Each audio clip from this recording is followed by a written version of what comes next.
कि संसार में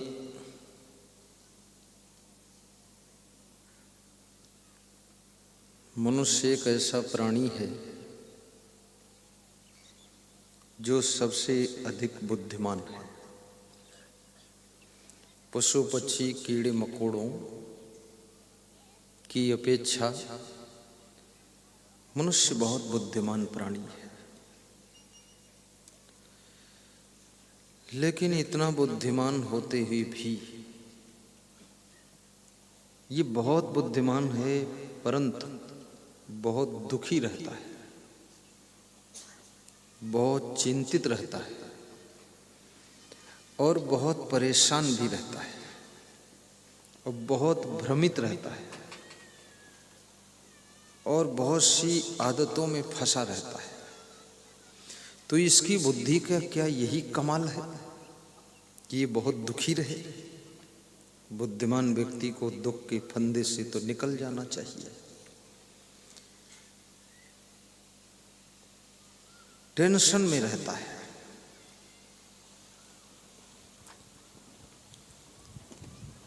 तो कबीर साहब कहते हैं, बुद्धिमान है परंतु मनुष्य को स्वयं का ज्ञान नहीं है, जिसको आत्मज्ञान कहते हैं। स्वयं का बोध नहीं कि मैं कौन हूं। ये संसार जो दिखाई देता है इसी को ये सत्य मान लेता है और सत्य मान करके इसी के पीछे ये परेशान रहता है। लेकिन ये संसार जो दिख रहा है, ये संसार संतों ने इसको सपना कहा है, लेकिन संसारियों ने इसको अपना कहा है। और जिसने अपना कहा है वही टेंशन में ज्यादा है और जिसने सपना कहा है वो सुख में ज्यादा है।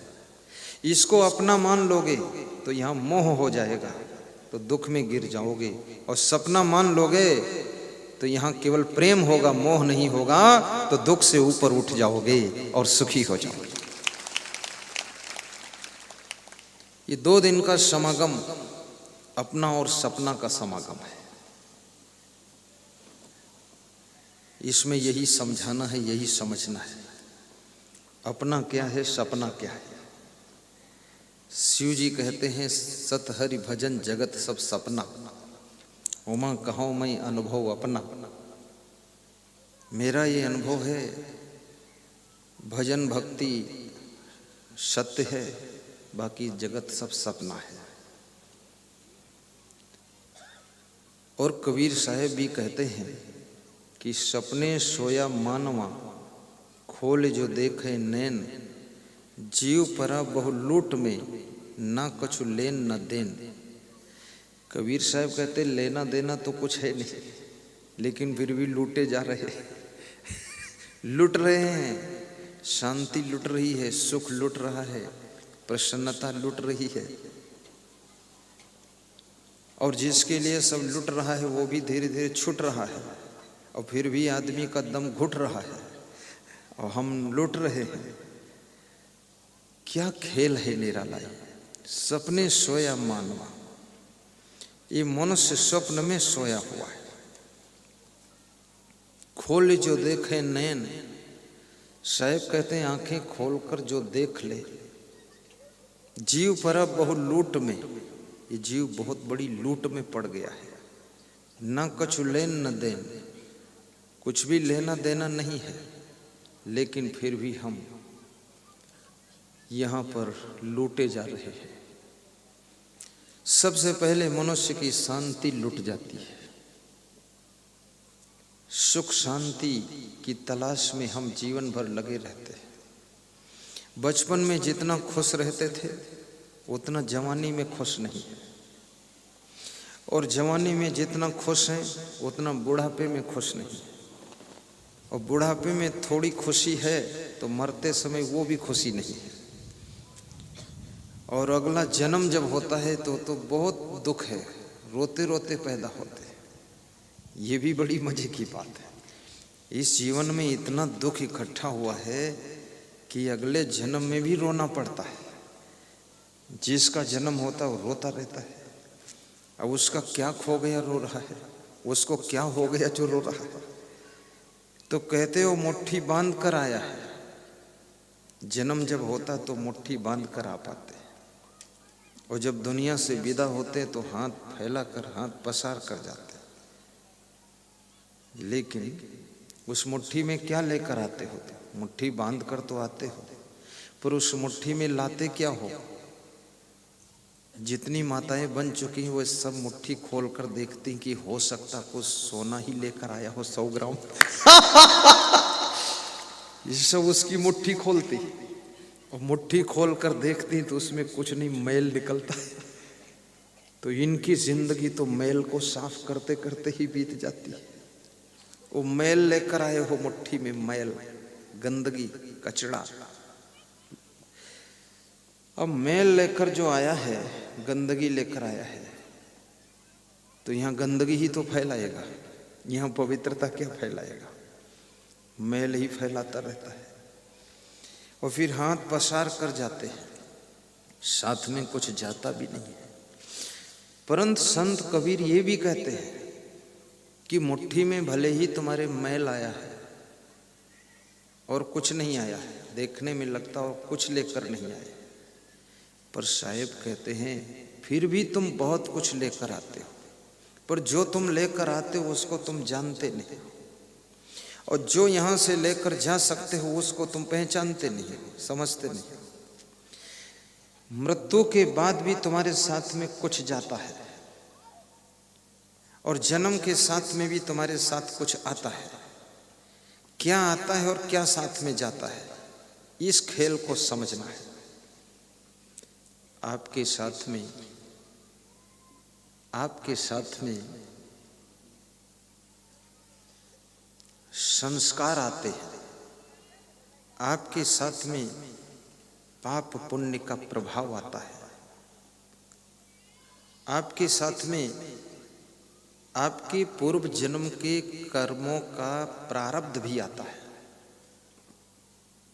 और जब यहाँ जाते हो, यहाँ से, दुनिया से, तो धन तो नहीं ले जा पाते हो, न मकान ले जा पाते हो, न कार, न गाड़ी, लाड़ी, बाड़ी, साड़ी, कुछ नहीं ले जा पाते। फिर भी तुम्हारे साथ में जाता है। क्या जाता है? तुम्हारे जिंदगी भर किए हुए कर्मों के संस्कारों का प्रारब्ध रूप एकत्र होकर इस आत्मा के साथ में जाता है, और वही कर्म संस्कार तुमको अगले जन्म का निर्धारण करता है कि तुम्हारा जन्म कहाँ होगा, किस घर में जन्म होगा, किस जिले में होगा, किस गांव में होगा, कौन तुम्हारा बाप बनेगा। आप जिसको अपना बाप बनाना चाहो, यहाँ से सेटिंग हो सकती है। जैसी मिसाइल यहाँ से सेट करते, जहाँ गिराना चाहो वहाँ गिर जाती है। पाकिस्तान में गिर जाएगी, अफगानिस्तान में गिर जाएगी, हिंदुस्तान में भी गिर सकती है। गुजरात से सेटिंग करो, यूपी में गिरा दो। ऐसे खैर तुम नहीं गिराओगे, क्योंकि यूपी गुजरात एक ही देश है। लेकिन ये भी कर्म संस्कारों की मिसाइल है, इसको यहाँ सेट करना पड़ता है। और जैसी सेटिंग कर दोगे वैसी जगह पर तुम्हारा जन्म हो जाएगा, वैसी जगह पर तुम्हारा जन्म होगा। कितने लोग तो पाट में पैदा हुए, पाट में जवान हुए, पाट में बूढ़े हुए, पाट में कमाए, पाट में खेले, पाट में सोए, और फिर ऐसी मिसाइल सेट किया कर्म संस्कारों की कि पाट में दोबारा फिर पैदा हुई, पाट के पाट में रहे, दूसरे घाट गए ही नहीं। क्यों ऐसा सेट किया? क्योंकि अपने कर्म संस्कारों की मिसाइल को वहाँ जन्म लेने के लिए सेट कीजिए जहाँ पर भारत देश का वो इलाका हो जिस इलाके में सत्संग का प्रभाव हो, भक्ति का प्रभाव हो। उस घर में जन्म लेने के लिए सेट कीजिए अपने कर्म संस्कार की मिसाइल। जिस घर में पीढ़ी दर पीढ़ी से भक्ति हो रही है, सत्संग चल रहा है, पवित्रता है, कुलीनता है, विशेषता है, महानता है, घर के लोग सुलझे हुए हैं, वहां जन्म लेने के लिए सेटिंग बनाई। ये जन्म अपने आप नहीं हो जाता है, अंधाधुंध जन्म नहीं हो रहा है। अंधाधुंध हो तब तो न जाने किस आत्मा को गधे की योनि में डाल दिया जाए, फिर तो कर्मों का प्रभाव ही व्यर्थ हो जाएगा। ये तुम्हारे कर्मों के प्रभाव से जो संस्कार बनते हैं और जहाँ जहाँ तुम्हारी रुचियाँ होती हैं और जैसा तुम प्रारब्ध बना लेते हो, वैसी जगहों पर तुम्हारा जन्म होता है और वैसा ही घर मिलेगा और वैसे ही माता पिता परिवार भाई बहन सब मिलेंगे। और मुझे लगता है आप तो ऐसी मिसाइल सेट करो कि आपका जन्म भारत देश में हो, और भारत देश में भी हो लेकिन गुजरात प्रदेश में हो, और गुजरात प्रदेश में हो परंतु नर्मदा जिले में हो, और नर्मदा जिले में हो तो पाट गांव के आसपास में हो, ताकि गुरु जी का दर्शन मिले और प्रवचन मिले। ये कोई साधारण गांव नहीं है। गांव देखने में छोटा लगता है, इस गांव में बहुत बड़ी विशेषता है। इतना छोटे से गांव में इतना बड़ा सा सत्संग, ये कोई छोटी बात नहीं है। इसलिए आसपास में जन्म होगा तो आपको सत्संग सुनने का मौका मिलेगा। जैसे भी शाकबारा से कुछ लोग आए हैं, हंसना भी थोड़ा, अभी सत्संग स्टार्ट कर रहा हूँ, भूमिका बना रहा हूँ। तो 3 बातें मैंने बताया है। एक तो मनुष्य इतना बुद्धिमान है फिर भी ये टेंशन में रहता है, तो इसकी टेंशन कैसे दूर होगी, एक बात। दूसरा प्रश्न है, कबीर साहब से पूछा गया कि मनुष्य भ्रम में रहता है, ये भ्रमित बहुत होता है, तो इसका भ्रम कैसे टूटेगा। और तीसरा प्रश्न है कि मनुष्य इतना होशियार और बुद्धिमान होते हुए भी छोटी छोटी गंदी आदतों में फंस जाता है, ये क्यों फंस जाता है, इसकी आदतें कैसे छूटेंगी। आइए तीनों का उत्तर कबीर साहब एक पंक्ति में देते हैं। न हरि भजसी न आदत छूटी, न हरि भजसी। गाइए, भाव से गाइए। न आदत छूटी न हरि भजसी, न आदत छूटी न हरि भजसी। मनुष्य का मन ऐसे है जैसे बालक का मन होता है। बालक ने यदि अपने हाथ में चाकू पकड़ लिया है तो मां डर जाती है कि अपने चाकू से अपनी उंगली काट सकता है, अपने शरीर में कहीं चाकू मार सकता है। तो माँ उसका चाकू छोड़ाना चाहती है, चाकू छीनना चाहती, चाकू लेना चाहती है, चाकू उसका हाथ से खींचना चाहती है। पर माँ अगर होशियार नहीं है तो जबरदस्ती खींचने का प्रयास करती है, तो बालक इतना मजबूती से पकड़ता कि वो छोड़ता नहीं, और जबरदस्ती खींचती है तो उसकी उंगली कट जाती है। तो माँ बुद्धिमान है तो वो क्या करती है, उस बालक को कोई और चमकती हुई चीज, आकर्षक चीज थमा देती है, तो चाकू को छोड़ देता, उस चीज को पकड़ लेता है, और माँ चाकू को ले जाकर छिपा कर रख देती है। बालक का हाथ कटने से भी बच जाता है और चाकू भी छूट जाता है और नई चीज को पकड़ा देती है। ऐसे कबीर साहब कहते हैं, ये आदतें चाकू जैसी हैं, तुमको ही काटती हैं। इनको छुड़ाने के लिए हरि का ज्ञान, आत्म ज्ञान, परमात्म ज्ञान का अगर सहारा मिल जाए तो ये आदतें छूट सकती हैं।